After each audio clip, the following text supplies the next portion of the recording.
मेरे भाइयों, आज के जुमा का मौज़ूए खिताबत है माह शाबान की फ़जीलत और हकीकत। मेरे भाइयों, सबसे पहली बात ये याद रखिए कि हम मुसलमान हैं और कोई भी अमल, कोई भी नेकी हम उसी वक्त करते हैं जब वो अमल कुरान और हदीस से साबित हो। यह हमारा मनहज है, यह हमारा उसलूब है, यह हमारा तरीक़ा है। और वो अमल अगर दुनिया की नज़रों में चाहे कितना खूबसूरत हो, लोगों की निगाहों में वो अमल कितना अच्छा क्यों ना हो, लेकिन उस अमल पर अल्लाह और उसके रसूल की मोहर ना लगी हो, हम उस अमल को नहीं करते। यह हमारा मनहज है। हमें और आपको पहले ये बात अपने दिलो दिमाग में बैठा लेना चाहिए। मेरे भाइयों, हम और आप अभी माह शाबान से गुज़र रहे हैं। आज शाबान की 12वीं तारीख़ है। इस महीने के अंदर प्यारे नबी जनाब मोहम्मद रसूलुल्लाह सल्लल्लाहु अलैहि वसल्लम कसरत से रोज़ा रखा करते थे। जैसा कि सही बुखारी की रिवायत है, हदीस नंबर 1969 और रावी हदीस हज़रत आयशा रज़ी अल्लाह ताला अन्हा हैं।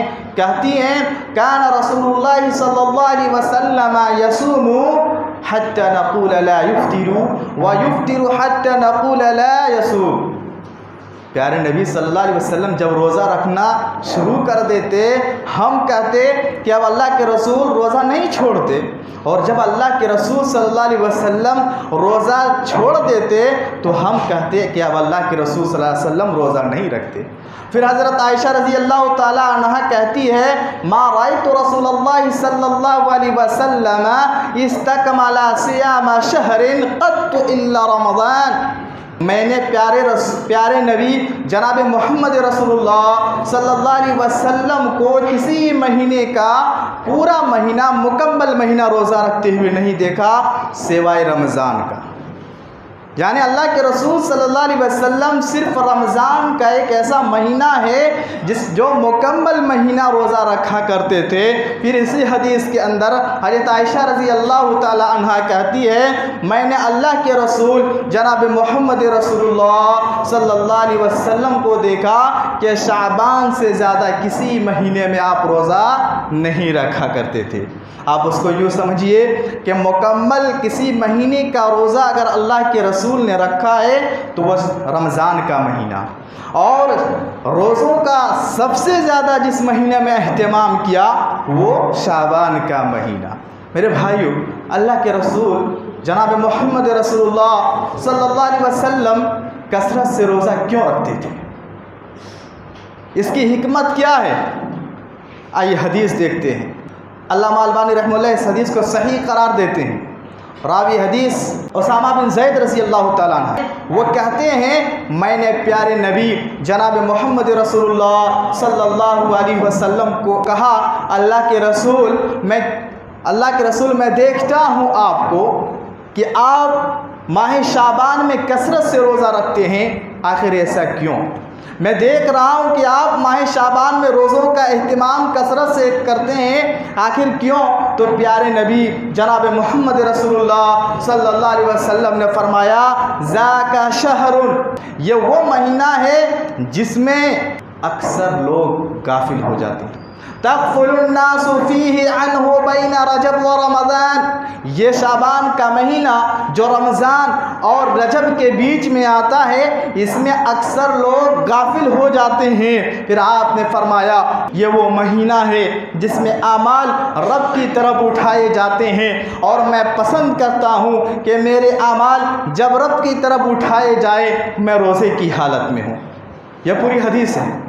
इस हदीस में देखिए प्यारे नबी सल्लल्लाहु अलैहि वसल्लम दो बातें बतला रहे हैं। पहली बात ये बतला रहे हैं कि ये शाबान का जो महीना है इसमें अक्सर लोग गाफिल हो जाते हैं। मेरे भाइयों, शाबान से पहला जो महीना रजब का है वो हुर्मत वाला महीना है। लोग उस महीने की हुर्मत की वजह से उसका एहतराम करते हैं। ना गुनाह, ना लड़ाई, ना झगड़े, ना कत्ल गारत गिरी, उसकी हुर्मत की वजह से लोग उसका एहतराम करते हैं। और फिर शाबान का महीना आता है, इसके बाद रमज़ान का महीना आता है। माह रमज़ान का क्या मकाम है, माह रमज़ान की क्या फजीलत है, उसे हर मुसलमान जानते हैं।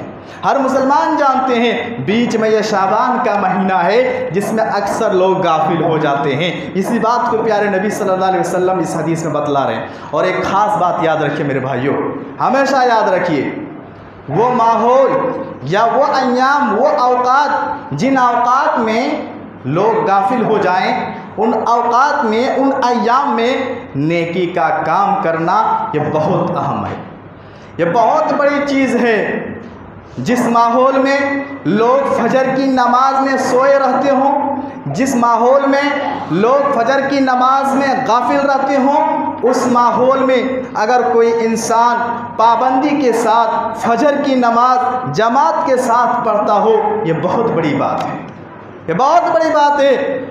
जिस माहौल में उरियानियत आम हो जाए, जिस माहौल में बेहयाई आम हो जाए, जिस माहौल में बेपर्दगी आम हो जाए, उस माहौल में अगर हमारी कोई बहन, कोई खातून पर्दा का इंतज़ाम कर लेती है, बापर्दा बन जाती है, बाहया बन जाती है, ये बहुत बड़ी बात है। जिस माहौल में नौजवान नस्ल शराब के आदी हों, जुए के आदी हों, गाने बजाने के आदी हों, सिगरेट, बीड़ी, तंबाकू के आदी हों और दीन से दूर हों, अल्लाह की इबादत से दूर हों, उस माहौल में अगर कोई नौजवान अपने आप को इन बुराइयों से दूर रखता है, इन बुराइयों से अपने आप को दूर रखता है और अपनी जवानी अल्लाह की इबादत में गुजारता है, ये बहुत अहम बात है, ये बहुत बड़ी चीज़ है। कहने का मतलब ये है मेरे भाइयों कि गफलत के अय्याम में इंसान नेकी का काम करे और नेक अमाल करे, ये बहुत बड़ी बात है। अल्लाह के रसूल सल्लल्लाहु अलैहि वसल्लम वही फरमा रहे हैं कि इस महीने में अक्सर लोग गाफिल हो जाते हैं।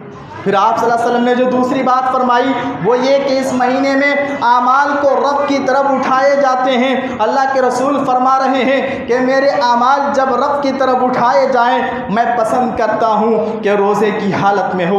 आप अंदाज़ा कीजिए इससे प्यारे नबी सल्लल्लाहु अलैहि वसल्लम के अंदर अल्लाह का डर किस कदर था, अल्लाह का खौफ किस कदर था। अल्लाह के रसूल अल्लाह से डरते हुए ये कह रहे हैं कि जब मेरे आमाल रब की तरफ जाए, रब के सामने जाए, अल्लाह मुझे इस हालत में पाए कि मैं अल्लाह के लिए भूखा हूँ, मैं अल्लाह के लिए प्यासा हूँ, मैं अल्लाह के लिए शहवत को छोड़े हुए हूँ। अल्लाह अकबर। ये कौन से नबी की हालत है? वो नबी जिनके अगले पिछले गुनाह माफ़ कर दिए। उस नबी के अंदर अल्लाह का ये डर, अल्लाह का ये खौफ है। मेरे भाइयों, हम अपने अंदर देखें, आज हमारे दिलों में अल्लाह का डर कितना है, हमारे दिलों में अल्लाह का खौफ कितना है। और याद रखिए, जिस दिल में अल्लाह का डर आ जाए, जिस दिल में अल्लाह का खौफ आ जाए, वो यकीनन कभी बुराई का काम ना करेगा, कभी झूठ ना बोलेगा, कभी शराब के करीब ना जाएगा, कभी बेईमानी ना करेगा और कभी नमाज जैसी इबादत से दूर ना होगा। आज हमारे दिलों से अल्लाह का डर निकल चुका, हमारे दिलों से अल्लाह का खौफ निकल चुका। यही वजह है हम सुनते हैं हय्या अलस सलाह, हय्या अलल फलाह, इसके बावजूद हम अल्लाह के घर की तरफ नहीं आ रहे हैं। क्यों? हमारे दिलों में अल्लाह का डर नहीं है, अल्लाह का खौफ नहीं है। आप मिसाल से समझिए, अगर आप अपने बच्चे को बुलाते हैं वो फ़ौरन सुन लेता है। क्यों? क्योंकि बाप का डर बच्चे के अंदर है। अगर बच्चा शरारत हो जाए, बाप की बात बच्चा ना माने, बाप खुद लोगों से शिकायत करता है, मेरा बच्चा शरारत कर रहा है, मेरा बच्चा मेरी बात नहीं मान रहा है। मेरे भाइयों, ज़रा तसव्वुर करो, अल्लाह रब्बुल आलमीन की तरफ पाँचों वक्त हमें बुलाया जाता है। हम अल्लाह के डर और अल्लाह के खौफ से कितने अल्लाह के घर में आते हैं और नमाज अदा करते हैं।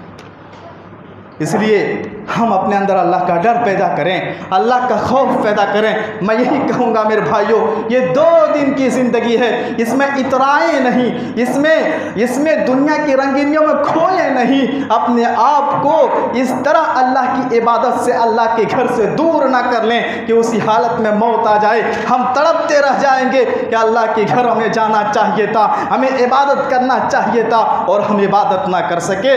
मौत की कोई गारंटी नहीं है। इसलिए मेरे भाइयों, अल्लाह ने मौका दिया है, इस मौके को गनीमत समझते हुए 5 वक्त की नमाज मस्जिद में आकर अदा करो। करेंगे इंशाअल्लाह। मेरे भाइयों, तो मैं कह रहा था, अल्लाह के रसूल सल्लल्लाहु अलैहि वसल्लम इस महीने में कसरत से रोज़ा क्यों रखा करते थे? पहली बात ये कि अक्सर लोग इस महीने में गाफिल हो जाते हैं, और दूसरी बात ये कि इस महीने में रब के सामने आमाल पेश किए जाते हैं और अल्लाह के रसूल सल्लल्लाहु अलैहि वसल्लम से इस महीने में सिवाय रोज़े के और कोई अमल साबित नहीं। अल्लाह के रसूल सल्लल्लाहु अलैहि वसल्लम कसरत से रोज़ा रखा करते थे और कोई दूसरा अमर प्यारे नबी सल्लल्लाहु अलैहि वसल्लम से माह शाबान में साबित नहीं है। और ये भी साबित नहीं है कि किसी एक दिन का रोज़ा खास कर लिया जाए। जैसे बाद हमारे भाई कहते हैं कि 15वीं शाबान को रोज़ा रखा जाए, 15वीं शाबान की रात को जागा जाए, और दलील क्या पेश करते हैं सुनिए। रावी हदीस हज़रत अली रज़ी अल्लाह तआला अन्हु हैं, वह कहते हैं कि प्यारे नबी सल्लल्लाहु अलैहि वसल्लम ने फरमाया कि जब 15वीं रात, जब शाबान की 15वीं रात आ जाए, फ़क़ूमू लैलतहा, उसकी रात में जागो, वसूमू यौमहा, और उसकी रात और उसके दिन में रोज़ा रखो, और 15वीं शाबान के दिन में रोज़ा रखो। अल्लाह तबारक व तआला उस रात आसमाने दुनिया पर आता है और अल्लाह ताला कहता है कोई मग़फ़िरत तलब करने वाला, मैं उसको माफ़ करूँगा। है कोई गुनाहों से तौबा करने वाला, मैं उसकी तौबा कबूल करूँगा। है कोई सवाल करने वाला, मैं उसे अता करूँगा। ये पूरी हदीस है। यह हदीस कहाँ की है? यह हदीस तिरमिज़ी शरीफ की है, और इस हदीस को अल्लामा अलबानी रहमहुल्लाह ने ज़ईफ़ करार दिया है। यह हदीस सही नहीं है, यह हदीस ज़ईफ़ है। जिस हदीस में कहा गया कि 15वीं शाबान के दिन में रोज़ा रखो और रात को इबादत करो, यह हदीस ज़ईफ़ है। और जहाँ तक बात रही कि अल्लाह ताला आसमानी दुनिया पर आता है, तो मेरे भाई याद रखिए, सही बुखारी की रिवायत है। अल्लाह के रसूल सल्लल्लाहु अलैहि वसल्लम फरमाते हैं कि अल्लाह ताला हर रात आसमानी दुनिया पर आता है। क्या फरमा रहे हैं कि हर रात अल्लाह आसमाने दुनिया पर आता है और अल्लाह कहता है कोई सवाल करने वाला, मैं उसे अता करूँगा। है कोई गुनाहों से तौबा करने वाला, मैं उसकी तौबा कबूल करूँगा। हर रात अल्लाह आता है। लिहाजा अल्लाह के रसूल ने किसी एक रात को ख़ास ना किया कि उसी रात अल्लाह आसमानी दुनिया पर आता है। नहीं, अल्लाह हर रात आसमानी दुनिया पर आता है। यह सही बुखारी की रिवायत है। लिहाजा प्यारे नबी सल्लल्लाहु अलैहि वसल्लम ने न किसी दिन को खास किया, न किसी रात को खास किया इबादत के लिए माह शाबान में, ये याद रखिए। इसी तरीके से एक और रिवायत है, रावी हदीस हज़रत अबू हुरैरा रज़ी अल्लाह तआला अन्हु हैं। प्यारे नबी सल्लल्लाहु अलैहि वसल्लम कहते हैं कि इज़न तसफ़ा शाबान फला तसूमु, कि 15वीं शाबान के बाद रोज़ा ना रखो। 15वीं शाबान के बाद रोज़ा ना रखो यहाँ तक कि रमज़ान का महीना आ जाए। देखिए मेरे भाइयों, प्यारे नबी सल्लल्लाहु अलैहि वसल्लम, ये सही रिवायत है, ये तिरमिज़ी शरीफ की रिवायत है। अल्लामा अलबानी रहमहुल्लाह इसको अस-सिलसिलतुस सहिहा में नकल करते हैं। ये सही रिवायत है। 15 शाबान के बाद रोज़ा ना रखा जाए, ये सही रिवायत है। अल्लाह के रसूल कसरत से रखा करते थे, लेकिन हुक्म क्या है? 15 शाबान के बाद ना रखा जाए। क्यों? हिकमत ये बयान की जाती है कि सामने रमज़ान का महीना है, जो फ़र्ज़ है इंसान पर। अगर उस रोज़े को नहीं रखेगा तो गुनाहगार होगा, लेकिन इस रोज़े को नहीं रखेगा तो गुनाहगार नहीं होगा। और अगर इंसान इस महीने में इस कदर रोज़ा रख ले कि उसका जिस्म कमज़ोर पड़ जाए, बदन कमज़ोर पड़ जाए, और माह रमज़ान का जो रोज़ा है उस पर असर पड़ जाए, यही वजह है प्यारे नबी कहते हैं 15वीं शाबान के बाद रोज़ा ना रखा जाए। हाँ, वो लोग रोज़ा रख सकते हैं जिनका मामूल है कि हर पीर के दिन और जुमेरात के दिन रोज़ा रखते हैं। अहले इल्म कहते हैं कि वो रख सकते हैं 15 शाबान के बाद भी। तो ये रोज़े के ताल्लुक़ से इस महीने में जो बातें थी आपके सामने पेश की। अब देखिए, माह शाबान की 15वीं रात, जिसे शब बारात कहा जाता है, इस रात की फजीलत में एक और हदीस पेश की जाती है। रावी हदीस हज़रत आयशा रज़ी अल्लाह तआला अन्हा है। वह कहती हैं फ़क़दतु रसूलुल्लाह सल्लल्लाहु अलैहि वसल्लम लैलतन, एक रात मैंने प्यारे नबी सल्लल्लाहु अलैहि वसल्लम को गुम पाया। आप सल्लल्लाहु अलैहि वसल्लम को बिस्तर पर नहीं पाया। आप सल्लल्लाहु अलैहि वसल्लम अचानक घर से निकले और जाने लगे। हज़रत आयशा कहती है मैं भी आपके पीछे जाने लगी। हज़रत आयशा कहती है मैंने प्यारे नबी सल्लल्लाहु अलैहि वसल्लम को जन्नतुल बकी में पाया। हजरत आयशा कहती है कि जैसे अल्लाह के रसूल सल्लल्लाहु अलैहि वसल्लम की निगाह मुझ पर पड़ी, अल्लाह के रसूल सल्लल्लाहु अलैहि वसल्लम ने कहा, आयशा क्या तू ये समझती है अल्लाह व रसूल तुम पर जुल्म करेंगे? हजरत आयशा ने कहा, अल्लाह के रसूल मुझे ये गुमान हुआ, मैंने ये समझा कि आप दूसरी बीवी के पास चले गए। तो अल्लाह के रसूल सल्लल्लाहु अलैहि वसल्लम ने फरमाया कि अल्लाह ताला 15वीं शाबान की रात को आसमानी दुनिया पर आता है और अल्लाह तबारक व तआला बनु कल्ब की बकरियों के बालों की तादाद से ज़्यादा लोगों की मग़फ़िरत करता है। ये पूरी हदीस है। यह हदीस कहाँ की है? तिरमिज़ी शरीफ की है। इस हदीस को नकल करने के बाद इमाम तिरमिज़ी रहमहुल्लाह फरमाते हैं, लिखते हैं कि इस हदीस को मोहम्मद बिन इस्माइल रहमहुल्लाह ने ज़ईफ़ करार दिया है। मोहम्मद बिन इस्माइल कौन है? बहुत से लोगों को मालूम है। इमाम बुखारी रहमहुल्लाह हैं। कौन? इमाम बुखारी रहमहुल्लाह का असल नाम क्या है? मोहम्मद बिन इस्माइल। मोहम्मद बिन इस्माइल। और मेरे भाइयों, फ़न हदीस में इमाम बुखारी रहमहुल्लाह का जो मकाम है वो शायद और किसी मुहद्दिस का मकाम नहीं है। तो इमाम बुखारी रहमहुल्लाह जिस हदीस को ज़ईफ़ करार दे, मुहद्दिसीन उसको ज़ईफ़ मानते हैं और बाद में चलकर अल्लामा अलबानी रहमहुल्लाह आए, उन्होंने भी इस हदीस को ज़ईफ़ करार दिया। लिहाजा इस हदीस में क्या बतलाया गया कि अल्लाह के रसूल जन्नतुल बकी में गए और हज़रत आयशा रज़ी अल्लाह ताला अन्हा भी पीछे से गई। जहाँ तक ये जन्नतुल बकी में जाने की बात है तो ये सही रिवायत से साबित है। सही बुखारी व सही मुस्लिम में मौजूद है। अल्लाह के रसूल जन्नतुल बकी जाया करते थे और वहाँ कब्रों में जो मदफून है उनके लिए दुआएं क्या करते थे। लेकिन उस हदीस में 15वीं शाबान का जिक्र नहीं है। उस हदीस में ये जिक्र नहीं है कि उस रात 15वीं शाबान की रात बनु कल्ब के बकरियों की बालों के तादाद से ज़्यादा लोगों की मग़फ़िरत करता है, ये उसमें जिक्र नहीं है। लिहाजा ये हदीस ज़ईफ़ है जो अभी आपके सामने पेश की गई। लेकिन जन्नतुल बकी में जाने का जो वाक़या है वो सही बुखारी वो सही मुस्लिम में मौजूद है और उसमें शब किसी रात को ख़ास ना किया। कौन सी रात? अल्लाह के रसूल सल्लल्लाहु अलैहि वसल्लम गए थे और ना ही उस रात की इस तरीके से फजीलत बतलाई। मेरे भाइयों, अब ज़रा गौर कीजिए, अगर शब बारात की इतनी फजीलत होती तो अल्लाह के रसूल सल्लल्लाहु अलैहि वसल्लम खामोश रहते। अल्लाह के रसूल सल्लल्लाहु अलैहि वसल्लम खुद रातों रात जाकर इबादत करते और अपनी उम्मत को ना बतलाते, सहाबाए कराम को ना बतलाते, अपनी बीवियों को ना बतलाते, अपनी फैमिली को ना बतलाते। शब कदर के बारे में तो आता है कि जब शब कदर आ जाता अल्लाह के रसूल सल्लल्लाहु अलैहि वसल्लम खुद जागते थे, अपने अहलो अयाल को जगाते थे, लोगों को उभारा करते थे। तो मेरे भाइयों, अगर शब बारात की इस तरह फजीलत होती तो क्या प्यारे नबी सल्लल्लाहु अलैहि वसल्लम ना बताते? मेरे भाइयों याद रखिए, शब बारात के ताल्लुक़ से जितनी भी फजीलत की हदीसें हैं सब ज़ईफ़ हैं। कोई एक भी रिवायत ऐसी नहीं जो सही है जो उस रात की फजीलत पर दलील हो, एक भी नहीं।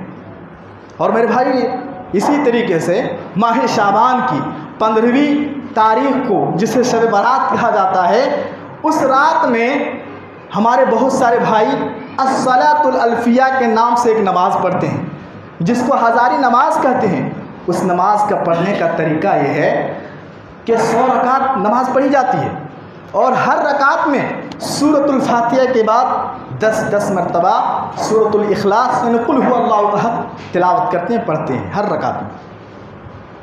और इसकी फजीलत क्या बयान करते हैं? इसकी फजीलत ये बयान करते हैं कि जिसने शब बारात में हज़ारी नमाज पढ़ ली उसकी हाजत पूरी हो जाती है, उसकी मिन्नतें पूरी हो जाती है, उसकी मुरादें पूरी हो जाती है। मेरे भाइयों, अहादीस की आप किसी भी किताब को छान डालिए, ये फजीलत आपको नहीं मिलेगी, ना इस नमाज का जिक्र आपको मिलेगा। हदीस की जितनी किताबें आप देख लीजिए, हज़ारी नमाज अस्सलातुल अल्फिया के नाम से आपको किसी हदीस में इसकी फजीलत और ना ही इस नमाज का जिक्र मिलेगा। प्यारे नबी सल्लल्लाहु अलैहि वसल्लम ने ना खुद इस नमाज को पढ़ी है, ना सहाबाए कराम ने पढ़ी है, ना ताबईन ने, ना तबा ताबईन ने, ना अइम्माए कराम ने, ना मुहद्दिसीने कराम ने, किसी ने इस नमाज को नहीं पढ़ी है, अस्सलातुल अल्फिया जिसे हज़ारी नमाज कहा जाता है। और मैंने कहा मेरे भाइयों, आपसे कोई कह सकते हैं क्या नमाज पढ़ना बुरी बात है? नमाज पढ़ना बुरी बात है, हम तो नमाज ही तो पढ़ रहे हैं। मेरे भाइयों, नमाज पढ़ना बुरी बात नहीं है, तिलावत करना बुरी बात नहीं है, रोज़े रखना बुरी बात नहीं है, लेकिन हाँ, उस अमल के लिए हमें दलील चाहिए। क्या अल्लाह ने कहा, क्या रसूल ने कहा, क्या सहाबा ने किया? अगर नहीं तो वह अमल दुनिया की नज़रों में कितना खूबसूरत क्यों ना हो, हम उस अमल को अंजाम ना देंगे। और याद रखिए, वो अमल जो ना कुरान से साबित हो, ना हदीस से साबित हो, ना सहाबा के आधार से साबित हो, वो अमल मरदूद है, मकबूल नहीं है। जैसा कि सही बुखारी की रिवायत है, अल्लाह के रसूल सल्लल्लाहु अलैहि वसल्लम फरमाते हैं, मन अहदस फी अमरिना हाज़ा मा लैसा मिन्हु फहुव रद्दुन। कोई ऐसा अमल जिसको अल्लाह के रसूल ने हुक्म ना दिया हो, प्यारे नबी सल्लल्लाहु अलैहि वसल्लम ने उस अमल को ना किया हो, वो अमल मरदूद है, वो अमल मकबूल नहीं है, वो अमल काबिल कबूल नहीं है। तो इस तरीके से जो शब बारात में हज़ारी नमाज पढ़ी जाती है, उसका अहादीस में कहीं जिक्र नहीं मिलता है। और इसी तरीके से शब बारात के मौके पर हमारे बहुत सारे भाई घरों की पाकी सफाई सुथराई करते हैं और उसे इस्लामी रस्म समझते हैं, उसे ज़रूरी समझते हैं। मेरे भाइयों, याद रखिए, पाकी सफाई पर हमारे इस्लाम ने बड़ा ज़ोर दिया है। बदन की सफाई, जिस्म की सफाई, कपड़ों की सफाई, घरों की सफाई, घर के बाहर की सफाई, दिलों की सफाई। हत्ता के प्यारे नबी सल्लल्लाहु अलैहि वसल्लम ने कहा, अत्तुहूर शत्रुल ईमान, पाकी सफाई आधा ईमान है। लेकिन याद रखिए, अगर इसी चीज़ को हम किसी एक दिन के लिए ख़ास कर लेंगे और इस्लामी रस्म के तौर पर अदा करेंगे, तो मेरे भाई ये मुनासिब नहीं है, ये दुरुस्त नहीं है। इसके लिए दलील चाहिए। ताकि सफाई आप कीजिए, ये हमारे इस्लाम में इसकी तालीम देता है, लेकिन किसी एक दिन को ख़ास करके उसे ज़रूरी समझना, उसके लिए दलील चाहिए। इसी तरीके से मेरे भाइयों, शब बारात के मौके पर एक किस्म का पकवान पकाया जाता है जिसे हलवा कहा जाता है। हलवा, इसका भी बड़ा ज़ोरों शोर पर इस्तेमाल करते हैं, ज़रूरी समझते हैं हलवा, और उस दिन हलवा खाना सुन्नत समझते हैं, ज़रूरी समझते हैं। दलील क्या पेश करते हैं? दलील ये पेश करते हैं कि अल्लाह के रसूल सल्लल्लाहु अलैहि वसल्लम को ग़ज़वा उहद में आपके दांत टूट गए थे, आप उस वक्त कड़ी चीज़ नहीं खा पा रहे थे, तो आप सल्लल्लाहु अलैहि वसल्लम हलवा खाया करते थे। कितने नादान हैं ये लोग, ज़रा तसव्वुर कीजिए। ग़ज़वा उहद कब वाक़ई हुआ? शव्वाल के महीने में। रमज़ान ईद बाद जो शव्वाल का महीना होता है, उस महीने में ग़ज़वा उहद वाक़ई हुआ। इस पर सारे मुअर्रिखीन का इत्तिफ़ाक़ है। और नबी की वो हलवा खाने का सुन्नत का नाम देकर कब हलवा खा रहे हैं? शाबान के महीने। कोई टच है? कहाँ? शव्वाल के महीने में अल्लाह के रसूल के दांत टूटे और आपने कड़ी चीज़ नहीं खाई, नरम चीज़ खाई, और आज यहाँ ये शाबान के महीने में हलवा खा रहे हैं और बतला रहे हैं कि नबी सल्लल्लाहु अलैहि वसल्लम की सुन्नत है।